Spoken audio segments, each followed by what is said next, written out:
Shabbat Shalom. I'm Cantor David Proser of Kempsville Conservative Synagogue, Kehillat Bet HaMidrash in Virginia Beach, Virginia.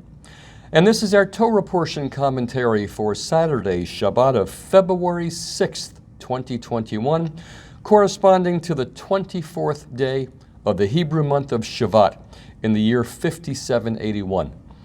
We thank Rabbi Joseph Prauser, Rabbi Joyce Newmark, Rabbi Adam Rosenbaum, Rabbi Avram Kogan, and the United Synagogue Torah Spark series for their various teachings and publications on this week's Parsha.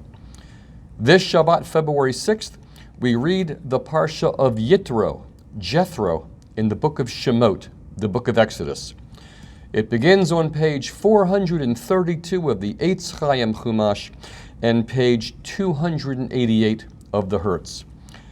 We ended last week's Parsha with God's delivering the Israelites from the pursuing Egyptians at the Sea of Reeds. We also had complaints about the lack of food and water, both issues resolved by God, and the people being attacked by Amalek, whom they defeat in battle, and being told by God that Amalek will always be Israel's enemy. In this week's Parsha, Yitro, Jethro, Moshe's father-in-law, hearing about the Exodus and what God has done for the Israelites, comes to visit his son-in-law in the wilderness, bringing Moshe's wife Zipporah and their two sons with him. They had apparently been sent back to stay with him during the trying times of the plagues. His arrival in the Israelite camp is a sign that the Exodus had been publicized throughout the known world, and that non-Israelites were impressed. He expresses wonderment at all of God's blessings and protective care and offers a sacrifice to the God of Israel. Aharon and the elders join him in a celebratory meal.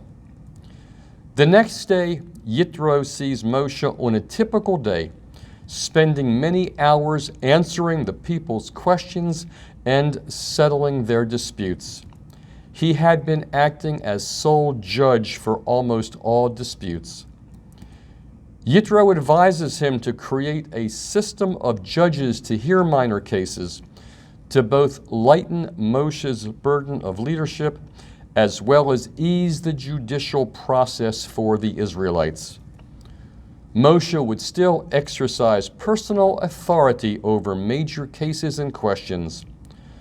Moshe heeds his father-in-law's advice, and Yitro returns to Midian. At the beginning of Sivan, the third month after the Exodus, Moshe and the people arrive at the wilderness of Sinai and begin preparation for God's revelation. Israel is urged to be faithful to the covenant and thus to become God's treasured possession, or chosen people. God challenges Israel to conduct itself as a nation of priests and a holy people. The people unanimously embrace and accept their covenantal status. All that the Lord has spoken, we will do. After 3 days of anticipation and preparation, the Israelites gather at the foot of Mount Sinai. The Israelites are warned to keep their distance and not to touch the mountain itself. They witness a majestic scene of thunder and lightning, a dense cloud upon the mountain, and a very loud blast of the shofar that instill awe and fear in them as they were about to receive God's law. The heart of Parshat Yitro is the Decalogue, usually referred to as the Ten Commandments, although oddly, they are not given any special name or any designation in this chapter. Later, in Exodus 34:28 and Deuteronomy 4:13 and Deuteronomy 10:4, they are referred to as Aseret HaDivarim, the 10 pronouncements, or 10 words.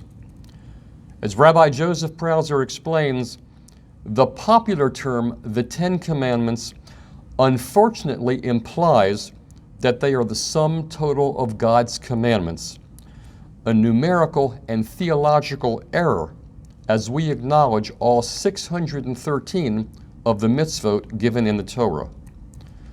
The people are overwhelmed and terrified by God's power as he delivers the 10 statements, and they ask Moshe to serve as intermediary between them and God. Moshe ascends the mountain and disappears into the clouds. God instructs Moshe about the prohibition against gods of silver and gold and the prescription of an earthen altar constructed without metal tools and equipped with a ramp to prevent any immodesty that might result if the altar were reached by stairs. The Haftorah this week is in the book of Isaiah, chapter 6, verse 1 to chapter 7, verse 6, and chapter 9, verses 5 and 6, beginning on page 451 of the Eitz Chaim Chumash and page 302 of the Hertz. Our Torah portion describes the revelation at Sinai that was to turn Israel into a holy nation.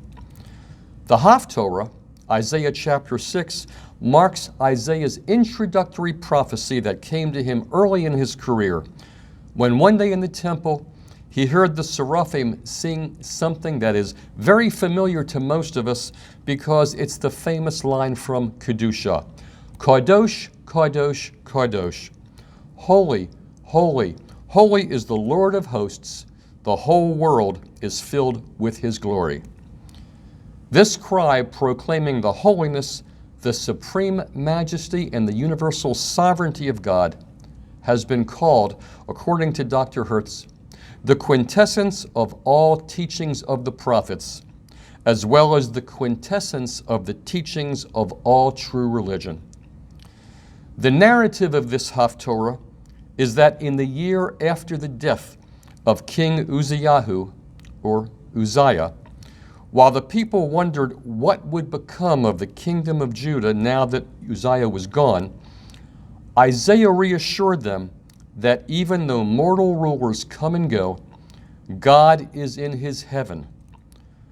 According to Rabbi Mordecai Silverman, this message was to remind the people that the consequences of their actions was in their hands during those troubled times where both the kingdoms of Israel and Judah were in the process of disintegration due to external pressure and internal rot.